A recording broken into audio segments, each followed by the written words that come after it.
ndikruok ma oyiedhi ma idhi tigodo e ndiko rowere ma nyiri mayach. Kopogore kod kaka NHIF nitiyo kod opande mar jonyuol ne nyiri mapok ochopo higni 18 to yach sani gichiwo ndikruok ne rowere go kata rawera ka rawera. Kaka Judith Omondi lero, jatatije e yor kojolo mano mar SHA Robert Ingasira koni gisetemo kata chulo gope mag ute thieth mano ka wi chudogo bende okoni jotuo winjo dhi e ute thieth ma oluwore gi nyalo margi mondo kik gichul pesa kendo bang' yudo sir kowuok kuom SHIF. Dweche adek bang' chako thieth e chenro mar SHA kowuok e NHIF, gari no medo yiengore kendo ji yudo kombe mos. Rowere manyiri mayudo iye ma ohiu nyaka sani koro nyalo ndikore kod SHA ka ok otiyo kod opande mag jonyuolgi. The initial arrangement where teenage mothers were being identified using their mother's ID created problems for us because some had mothers who were still within the childbearing age.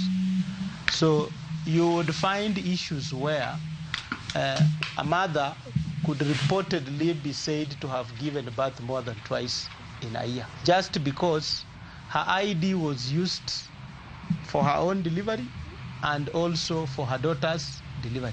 Jumbe mosekalo riwruok mar osiptende ji giwegi osebedo ka ng'ur ni SHA ok chudi kaluwore gi winjruok mane obedi ahinya to ne jotuo matiyo kod ute jotuo ma oheore HDU kod ICU. Why is it that now SHA is only paying at level 4 hospital 3,360 shillings?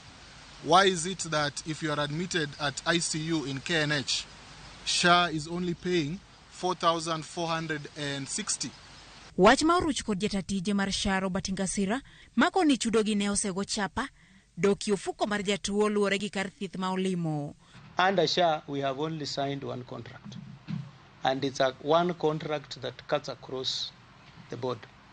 There is nobody who has a different contract. If you elect as an individual to go to a facility whose charges are higher than what we are offering, then they will ask you to do what we say to copay.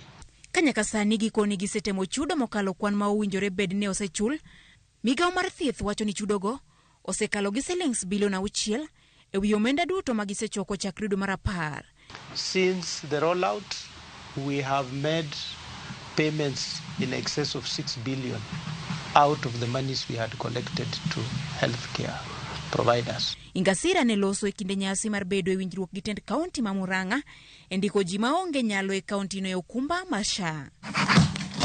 Judith Omondi, Ramogi TV. Nyakura